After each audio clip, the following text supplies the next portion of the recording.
Attenzione, prevenzione e repressione per stroncare lo spaccio di droga a Mestre. Queste le parole d'ordine uscite dal vertice in prefettura. Oltre alle forze dell'ordine presenti, i servizi sociali del comune e dell'ULSS. Per l'opposizione in Consiglio Comunale lo spaccio e il degrado a Mestre devono essere affrontati in maniera diversa, con politiche innovative e più servizi sociali, perché la repressione non basta, dicono. Un 55enne è stato accoltellato nella notte dopo una lite davanti a un bar a Ceggia, operato in ospedale. L'uomo è ora fuori pericolo, i carabinieri sono già riusciti a rintracciare il presunto aggressore. Ferita seriamente una ragazza greca di 13 anni caduta dal primo piano della casa in cui trascorreva le vacanze con la famiglia a Caorle. Ha tentato la fuga dopo aver litigato con i genitori. Il sottosegretario ai beni culturali Sgarbi Venezia ha escluso un'eventuale conferma degli attuali vertici della Biennale in scadenza tra pochi mesi. È l'unica ambulanza veterinaria in Veneto, quella dell'associazione Artemis di Marcon. 10 volontari sono rientrati dalle zone alluvionate della Romagna, dove hanno soccorso cani e gatti in difficoltà. 68esima edizione della regata delle antiche repubbliche marinare. Venezia, Genova, Pisa e Amalfi si sfidano da Castello alla Salute. Vince Genova, Venezia è solo seconda. Buonasera, ben ritrovati, eccoci in diretta, edizione di Venezia dei telegiornali di Antenna 3 e partiamo da quello che è emerso dal vertice urgente convocato per questa mattina in prefettura a Venezia dopo i diversi episodi legati allo spaccio di droga a Mestre. Rafforzare la prevenzione e la repressione per stroncare questo giro d'affari e il consumo di droga sulla terraferma. Queste le parole d'ordine uscite dall'incontro a cui hanno partecipato anche servizi sociali del comune e dell'azienda sanitaria. Combattere la piaga dello spaccio e del consumo di stupefacenti a Mestre non solo sul fronte della repressione ma anche della prevenzione. Al tavolo del Comitato Provinciale per l'Ordine e la Sicurezza Pubblica, presieduto dal prefetto di Venezia Michele Di Bari, si parla di uno sforzo straordinario che porti a dei risultati concreti e ad una maggiore visibilità per evitare il fenomeno del consumo negli androni dei condomini o su strada. Da un lato sarà quindi ulteriormente aumentata l'intensità dei controlli di polizia, carabinieri, guardia di finanza e polizia locale. Dall'altro verranno attivati tavoli tecnici con i servizi sociali del comune e dell'azienda sanitaria. Purtroppo ormai sono anni che assistiamo a scene in cui i tossicodipendenti si bucano esattamente alla luce del sole. Io ieri sera alle 6:30 sono uscita da qua e abito al Parco del Piraghetto, cioè ogni 5 metri c'era un pusher, ormai li conosciamo. Per quanto riguarda i decessi abbiamo un numero di casi che variano tra i 60 e 70 all'anno, qualche caso fino anche a 100 e un aumento sì certamente c'è stato in questi ultimi anni legato alla grossa diffusione purtroppo degli stupefacenti. Le voci raccolte a Mestre parlano di un'emergenza senza fine. Nelle ultime ore un quarantenne è stato trovato in casa senza vita, vittima di una probabile overdose. Su una morte legata al consumo di droga starebbero propendendo anche gli accertamenti sul decesso dello studente 22enne spirato la settimana scorsa nell'appartamento che divideva con altri universitari.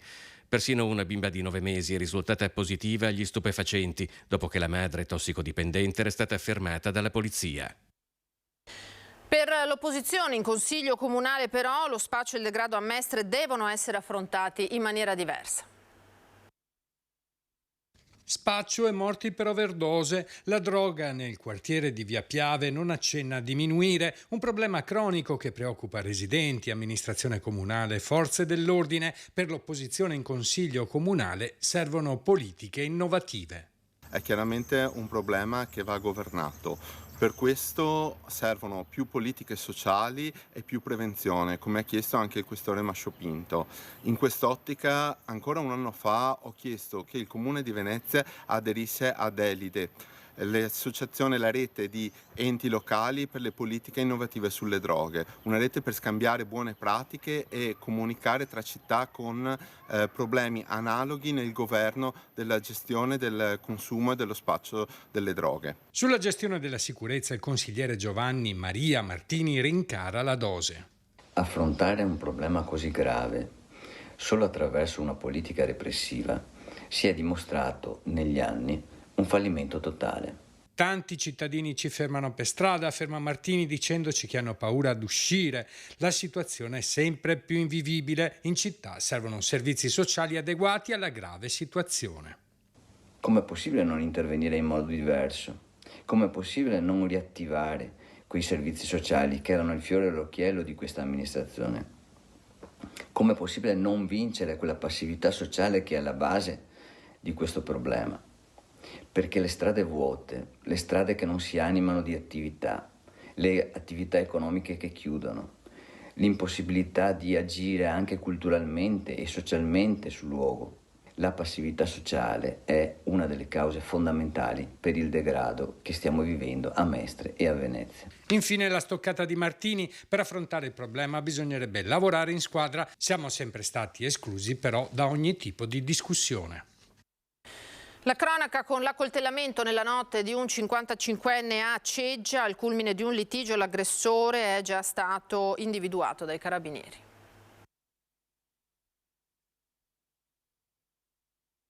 Un uomo di 55 anni è stato accoltellato nella notte davanti ad un bar a Ceggia. I carabinieri subito intervenuti sul posto sono riusciti a rintracciare il presunto aggressore, un 56enne del quale non sono state rese note le generalità. Ancora non è chiara la posizione dell'uomo rispetto all'accaduto. A quanto pare entrambi i cinquantenni italiani avrebbero litigato per futili motivi. L'uomo ferito è stato colpito da un fendente alla pancia. È stata una persona che ha assistito al litigio a chiamare i soccorsi, vedendo il 53enne accasciarsi a terra. Operato in ospedale nel corso della notte, l'uomo è ora fuori pericolo. Fortunatamente la coltellata non ha lesionato organi vitali. Una ragazza greca di 13 anni è caduta da 5 metri di altezza dal primo piano della casa in cui si trovava a trascorrere le vacanze con la famiglia e si è ferita seriamente. A quanto pare la minore, dopo aver litigato con i genitori, ha tentato la fuga precipitando dal balcone dell'appartamento di Caorle. I genitori non volevano che andasse in piscina. I carabinieri di Portogruaro, secondo una prima ricostruzione, abbandonano l'ipotesi dell'incidente ed escludono la volontà di compiere, di tentare un gesto estremo. A soccorrere la ragazzina un elicottero del SUEM 118 che l'ha portata al Cafoncello di Treviso, dove si trova ora in prognosi riservata. Ora parliamo del sottosegretario ai beni culturali Vittorio Sgarbi a Venezia, dove ha escluso un'eventuale conferma degli attuali vertici della Biennale. Escludo completamente. La Biennale di Venezia, sotto la guida del presidente Roberto Cicotto, ha battuto ogni record nonostante il Covid e meravigliato il mondo. Ma il sottosegretario ai beni culturali Vittorio Sgarbi risponde così circa un'eventuale conferma degli attuali vertici in scadenza a fine anno. Nel 2024, salvo clamorosi colpi di scena, si andrà dunque verso una rivoluzione completa delle nomine, anche se la questione, sul tavolo del ministro dei beni culturali Gennaro Sangiuliano, è ancora più che mai aperta e non a caso lo stesso ministro non ha voluto sbilanciarsi su questo tema.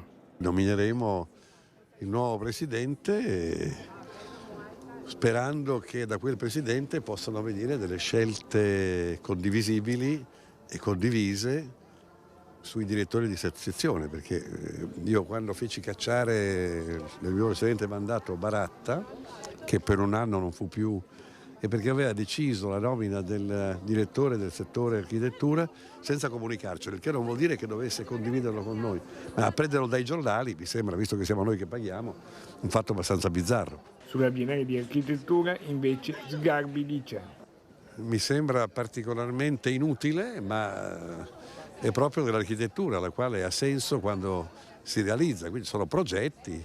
Credo che gran parte di quello che abbiamo visto potrebbe essere rappresentato in un libro. Poi il Padiglione Italia è abbastanza complesso, ma anche lì non si capisce bene a quali finalità e a quali obiettivi siano indirizzati i progetti presentati.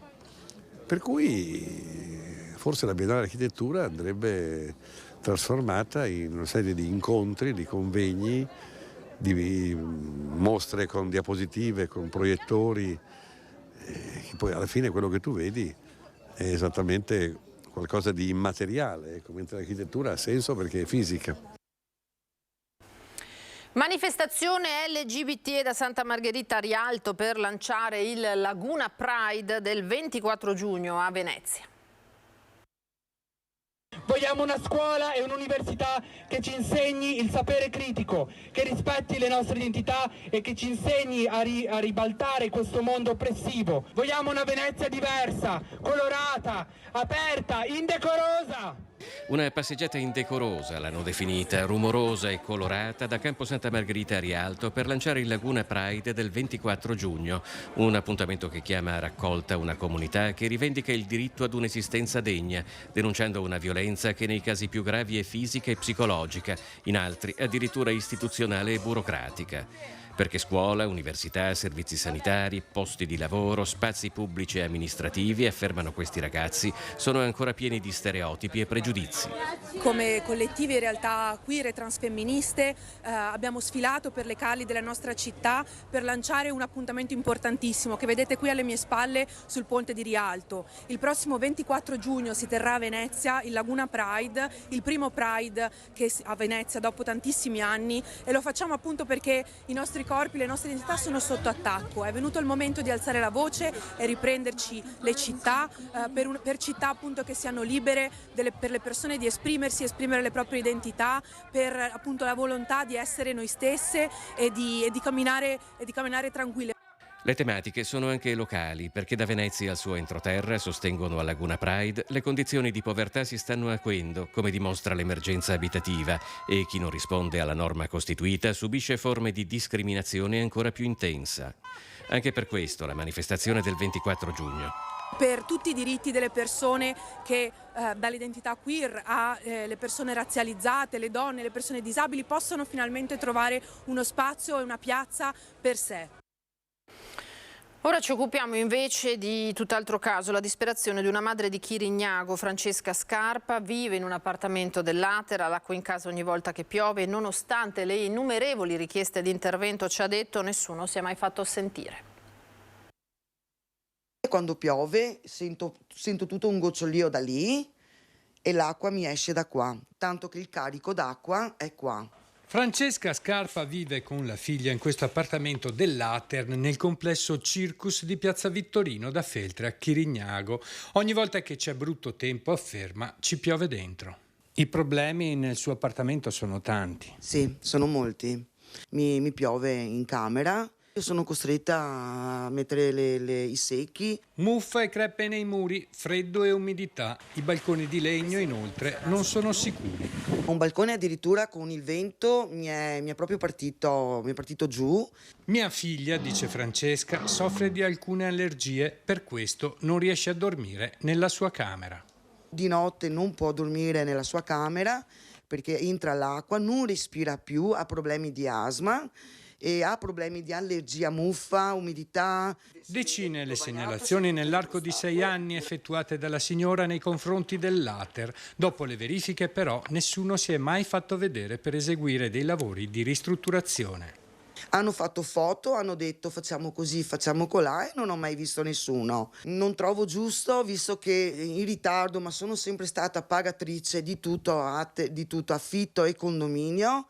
E non trovo giusto che facciano vivere le persone in queste condizioni. Qui nel complesso Circus il degrado è anche all'aperto. A poca distanza dalle case si trova una discarica, ma la rabbia e la disperazione non sono ancora finite. Di 700 euro di stipendio e mi ritrovo a pagare 100 euro di affitto e 1000 dai 1400 ai 1600 di condominio, dove citofoni rotti, portoni rotti, la sbarra che paghiamo è sempre rotta, manutenzione che non viene fatta, il giardino ce lo dobbiamo pagare per pulirlo. Chiedo un appartamento sano, punto. Questa è la testimonianza che arriva da Chirignago. Noi ci fermiamo adesso per qualche istante di break e torniamo tra pochissimo.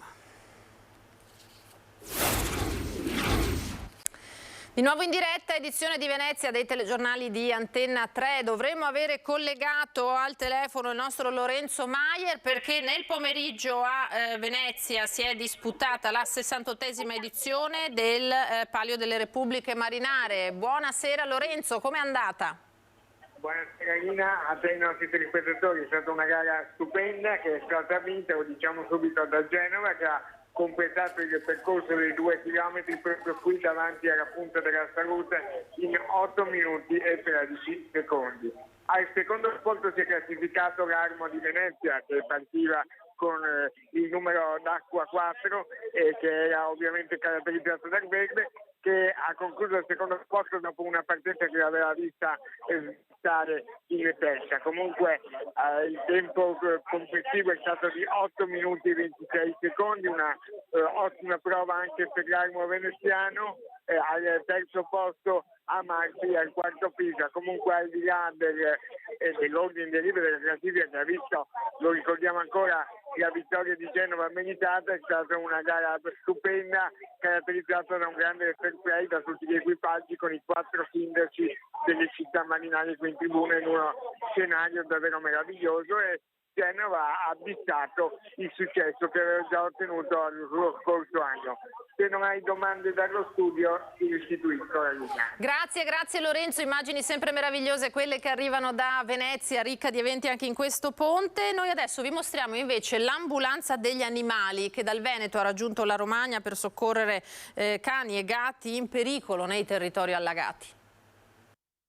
È l'unica ambulanza veterinaria operativa in Veneto, quella dell'associazione Artemis di Marcona ai confini tra il veneziano e il trevigiano. 10 volontari sono rientrati da qualche giorno dalla Romagna, dalle zone alluvionate dove sono andati in aiuto di cani e gatti in pericolo di vita. Ci siamo presi giorni di ferie dai nostri lavori, ci siamo organizzati e partiti, però nonostante siamo arrivati verso il periodo finale, siamo arrivati a Conselice, che era la zona rossa del momento, e comunque nonostante tutto abbiamo fatto parecchi soccorsi, da cani che stavano annegando in giardini allagati fino addirittura a il recupero, ricerca e soccorso di cuccioli in un gattile a Medicina, che l'acqua era talmente tanto alta che neanche si toccava, quindi bisognava nuotare. Poi il posto era talmente tanto allagato che la ricerca e soccorso si è trasformata in soccorso di gatti, di cuccioli di gatto, se c'erano, che per fortuna non ce n'erano, erano già stati evacuati, e abbiamo creato 2 isole sicure dove poter dare del cibo, perché stavano per iniziare a breve i lavori di drenaggio del campo, e quindi per riuscire a farli mangiare quei gatti abbiamo lasciato 35 kg di crocchette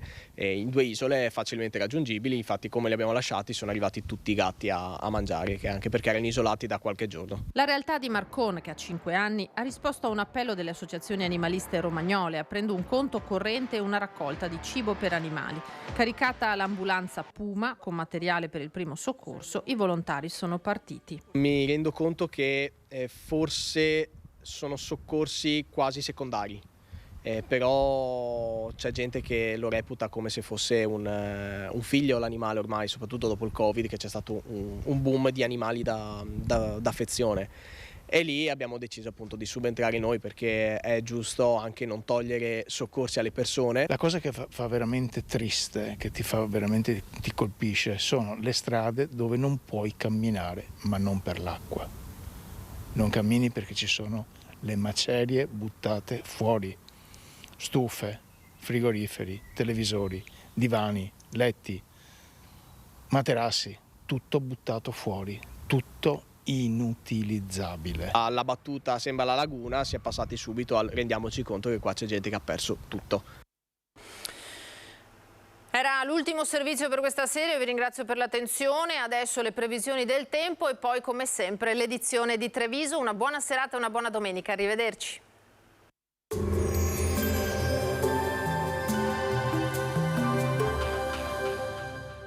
Cooperativa Agricola Volpago offre carne d'eccellenza. Ci trovi a Volpago del Montello, Pieve del Grappa, Tre Baseleghe e presso lo spaccio del contadino a Dolo e Massanzago. Bentrovati al meteo. Perturbazione atlantica sul nostro territorio, il tempo risulterà alquanto instabile. Vediamo insieme il dettaglio di domenica 4 giugno. Sul Veneto avremo molte nubi a fronte di alcune schiarite. Avremo varie fasi di precipitazioni a carattere sparso, localmente deboli ma a tratti anche temporalesche. Temperature in calo, minime tra 14 e 17 gradi, massime tra i 20 e i 23 gradi. Ci spostiamo ora sul Friuli Venezia Giulia. Anche in questo caso sarà spiccatamente variabile, con un'alternanza di sole e nubi, ma con rovesci e temporali possibili già in mattinata. Non sono escluse piogge localmente intense. Temperature minime comprese tra 15 e 17 gradi, massime sui 22-23 gradi. Infine diamo uno sguardo alla situazione del Trentino Alto Adige, dove non mancheranno delle schiarite inizialmente, rovesci sparsi poi soprattutto nella seconda parte della giornata. Temperature minime intorno ai 15 gradi, massime sui 23-24 gradi all'incirca. Dal meteo di Antena 3 per ora è tutto, grazie per l'attenzione. Arrivederci.